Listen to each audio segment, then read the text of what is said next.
Hey, this is Jeff Brooks with Remax of Orange Beach and the Gotti team with your monthly market update for Baldwin County. Remember, these are labeled September. Numbers are through the end of August. Yes, I understand it's early October. You'll get another update at the end of this month. Let's dive right in. And interest rates, we did see a tiny bump down, about 1/3 of a point. From last month. I was sort of hoping we might see more. I still suggest we're not going to see anything below 6 this year. We'll see. Pricing, residential market continues to be really healthy and stable. Resort prices are off peak, but they appear to have stabilized. Inventory, very, again, healthy, very well balanced in Baldwin County with about 5-month-ish supply, and the condo and townhome inventory still remains high. We'll talk about that a bit more.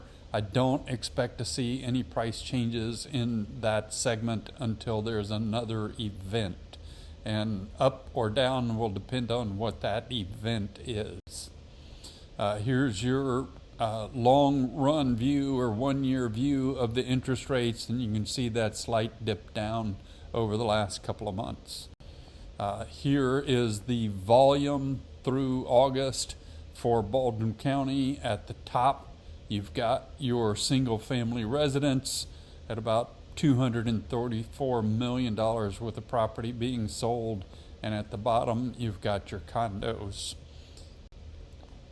Your median sales price trend on the left, you've got the condos and townhomes. I still think we're seeing a slight downward trend. We did see a couple of spikes. And when I went back and looked at this, I think that downward trend actually started, I think that's in January-ish of 2023. We'll have to keep watching it to see where it goes. And on the right, we've got single home residents, and you can see same sort of thing since mid to late 2024. It appears to have been a nice steady increase over that time.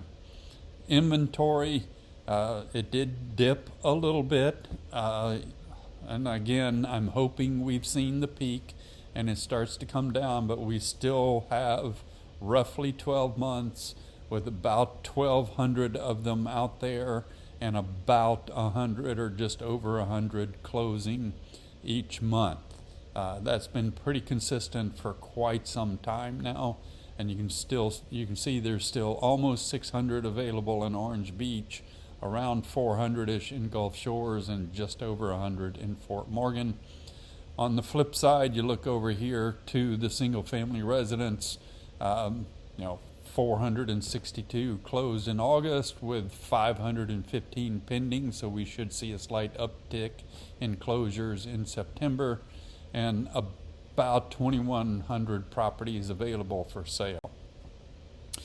Price per square foot, which tends to normalize those median sale prices based on the size of the property and some other factors.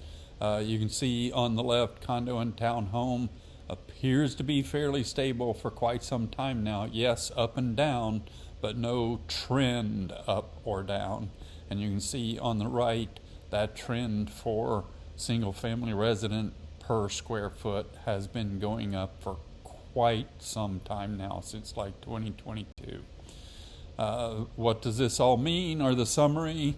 For sellers in the residential space, it is healthy, it is moving, but I saw another article last week that most of the sales in residential space across the country, not just here, are new construction. So if you're selling your house, you're gonna have to do something to outperform that new construction. Rentals, I'm still suggesting if you can rent it, you should, and take that profit until we see something change in the market. Buyers, residential, pick something. With the market being healthy and increasing over time, your property, you know, barring some black swan event, will be worth more 12 months from now than it is today. Waiting isn't going to do you any favors on housing prices in the residential space, is my suggestion. On the rentals, there's a lot out there. Some of it has been sitting for quite some time.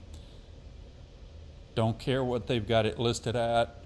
Let's look at the comps and make an offer and see what happens. That's all I've got for this month. Hope you have a blessed month, and we'll see you next month.